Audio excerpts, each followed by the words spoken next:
Uh, the real world systems we observe, as I say, are all a mix. But we do have a good deal of evidence because we can observe multiple cases where you have what start out as very similar societies, one of which is much more capitalist and one of which much more socialist. And within our lifetime, the obvious pairs are East Germany and West Germany. And East Germany not only worked worse than West Germany, it worked so badly they had to build a wall with armed guards to keep people from losing. We have North Korea and South Korea. We have the contrast between Maoist China and Taiwan, Hong Kong, and Singapore, where Taiwan became a modern developed country with the kind of standard of living that you and I are used to. And China under Mao was a place where when things went wrong, 30 million people starved to death during the famine during the Great Leap Forward. But we've got China actually gives us a second and perhaps equally interesting comparison, because all of those are parallels in space, two things that existed at the same time. But in the case of China, we also have the history of the period since Mao died, that when Mao died, China was a dirt poor country. The elite of the Communist Party, who, as far as I can tell, were intelligent and well-intentioned people, finally had the opportunity to go outside of China and see what the rest of the world was like. And they discovered, to their astonishment, that with what they had been told was the best economic system in the world, socialism, China was an extraordinarily poor country in contrast to all of the countries around it that they were able, almost all. There was Vietnam, I guess, might have been in the same category, probably not, that they were able to observe. And they being sent, we have the account of one deputy of Premier of China who returned from a visit to England and reported that he had found that a garbage collector in England had several times his income. And he concluded that England would be the perfect communist country if it only had a communist party running it. It was a shock to them. And since they were, as far as I can tell, on the whole, honest and well-intentioned people, they started experimenting and tinkering with the system and introducing various things. One, be a long talk if people were interested, but one of the experiments was having little islands of capitalism inside their socialist system so they could study how capitalism works and figure out what the tricks were that they could adopt to make their system work better. And the islands of capitalism worked so well that the exception swallowed the rule. And by now, China is a little less capitalist than the US, a good deal less free than the US. It did not move to democracy. It is still a communist country politically. It still calls itself socialism with Chinese characteristics, but in fact, stuff is being openly bought and sold. If you go to Shanghai, it doesn't feel very much different from New York or Chicago.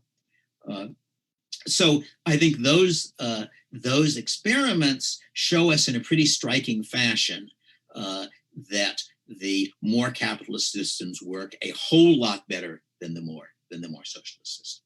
Now, my family is by origin German. German is my first language. I'm fluent in German, and I have studied German history all my life. I don't understand what Dr. Friedman said about Germany. East Germany was a backward, rural part, an agrarian backwater. All capitalist development in Germany had taken place in the West. And when you cut that country in half at the end of World War II, you took the advanced industrial Western part and made it West Germany, and an old, rural, Junker class, rural, backward area. For communists, this is the reverse of the way things should have gone. And that has to be factored in to their different performances without, again, as with China, making this nice, neat story of capitalism good and socialism bad. I noticed Professor Wolff wants to eliminate my evidence for Germany because conveniently enough, he can explain it away, but he has to explain away all my other cases as well. And as far as I can tell, implicit in his initial talk is that the reason that he doesn't want to accept socialism as actually practiced as evidence is it worked badly. And therefore, he ignores the multiple cases where you had fairly close parallels. Taiwan was not a richer place than China. Singapore was a less rich. They had the poor workers who fled there essentially, and yet it did very much better than China under Mao. Let me now say a little. So what I observe is that Professor Wolff wants to define away or explain away the massive evidence we have that socialism in the form it was actually advocated and practiced in the 20th century worked catastrophically badly. I should say he's wrong about the Soviet Union as it happens. The high growth rate of the Soviet Union was an artifact of the fact that the Soviet Union was controlling the statistics. We now know, if you actually observe, you ought to consider that Japan was as poor as Russia at the beginning of the 20th century. Japan, nonetheless, it ended up a great deal richer than Russia by the time that communism collapsed. There were other countries. Taiwan was poorer probably than Russia at the beginning of the 20th century, and it ended up much richer at the end. So, and in fact, if you look at Russian economic growth in a 20 or 30 years before the communists took over, it was growing relatively rapidly. It was still quite a poor country.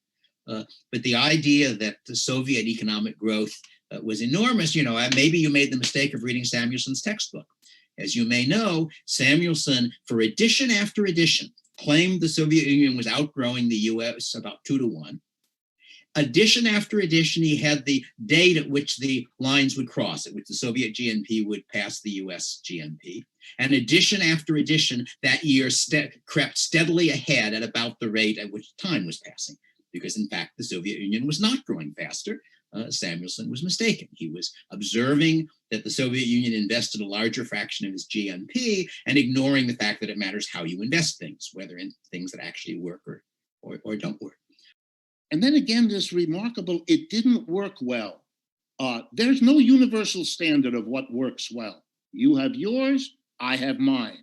If your standard, and I was careful to say that repeatedly, if your standard is economic growth, going from poverty to a middle class to an upper class or upper income society, if economic growth is a key or dominant variable, then that's the way you measure that society if you have that standard. If you have a different standard, you measure it correspondingly differently. But to talk about something as successful or unsuccessful without being clear what your standard is, or even why one should use that as a standard, is bizarre. I was careful to suggest, because it's of course relevant to most countries in the world, they put a high priority on economic growth.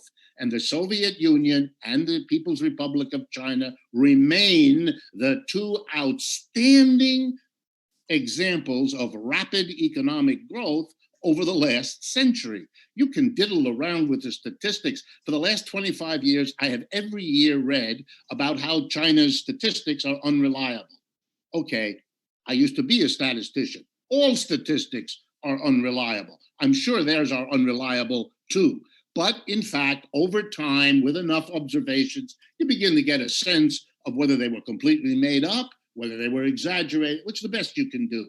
The Soviet Union's development from 1917 to where it was in 1975 is extraordinary. If you realize it encompassed 2 world wars, mostly fought on Soviet territory, and a civil war and a revolution, the achievement becomes absolutely stunning. And the Chinese have done them one better. Whether you like or not like the Soviet Union has nothing to do with it. It has to do with recognizing that they set a priority, they committed their public and private resources, and they did really well. You're stuck with that. It doesn't have much to do with socialism, but you're stuck with that reality. I expect that the early experiments in building socialism will have been experiments that teach people a great deal, both what to do and what not to do. Just like the early experiments in capitalism coming out of European feudalism included some that lasted weeks, some that lasted months and years before all the conditions were there to really make a social transition. Yeah, Professor Wolff wanted to know what my standard was. It's not economic growth. My standard is human welfare. And the simplest measure of human welfare is which way people choose to move. And what we know is that when we had much more socialist and much more capitalist systems adjacent to them, the capitalist systems sometimes put up walls to keep people out, and the socialist systems put up walls to keep people in.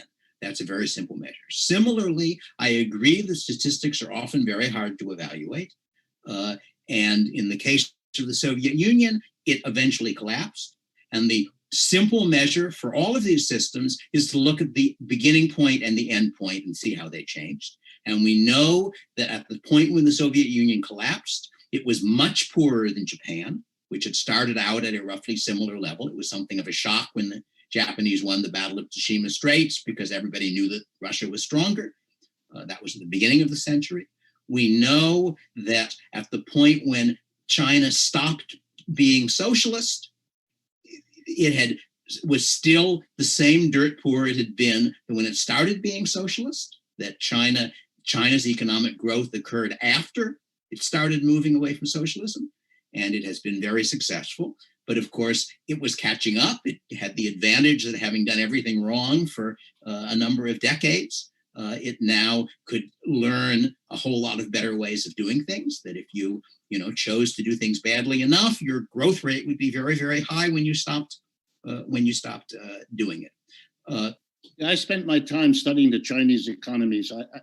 I'm at a loss of where you get your ideas from. The Chinese economy has an enormously important role given to the Communist Party and to the government. It has been an important role throughout the history since 1949. They achieved enormous economic growth, even in the early years after 1949. It depends again on how you measure and what you look at. If you understand what human welfare means, you will know that people understand it in very different ways. To measure human welfare by migration is a bizarre, and I don't know of anybody really who does such a thing. Migration can be one, but it's a little bit like going to a doctor, having him look at your left ear and tell you you're fine. Your left ear matters, but it's not an adequate description of what health you have, let alone what human welfare you have performed. And again, as to the... Going back for a moment to the question of how we judge how well off people are, I believe in revealed preference. I believe that you can discover people's values by the choices they make, and that somebody who has lived in a country knows much more than you do about what it's like. And the fact that people who lived in one country chose to move to another is pretty strong evidence that on the whole, the other country was better off. And the same thing applies across. And I don't think that saying that it's just sort of an unclear question how well systems worked. China under Mao had a famine where 30 million people died. That's the current estimate. Russia under Stalin had a deliberate famine in the Ukraine where some unknown but several million people starved to death. And that is not, I really don't think that it's sort of an open question, is that a good or a bad thing? And I don't think it's an open question why. Whether having people poor is better than having people rich. And we know that China under Mao, people were poor, and China when it started going... We're coming down to the wire, so please let Dr. Wolff continue. Too many things to say. I find this game of numbers of dead people a remarkable reversion to what the Cold War was all about. During the 20th century, there were two world wars. They were fought about and by capitalist societies who went to war against each other, Germany and Britain and Italy and the United States and Britain, and they killed way more people than anything you just mentioned. Capitalism also achieved in the 3 centuries before today something called colonialism, during which they slaughtered people on a scale that is stunning, looking for gold, for food, for raw materials, for cotton, this driven by the capitalist system. If I want to add up dead people the way you do, it would be easy. And we could then compare, using your metric of dead people, what these two systems have accomplished in the way of piles of dead people, and you would lose that conversation, but I don't have it because it strikes me as bizarre, as does the notion of migration. There are lots of migrations going on in all kinds of directions. It's a very dangerous precedent you set. There are now tens of thousands of Americans applying every day to go to Canada, to And Western we are Europe. out of time. All right, I'll stop. All right, thank you.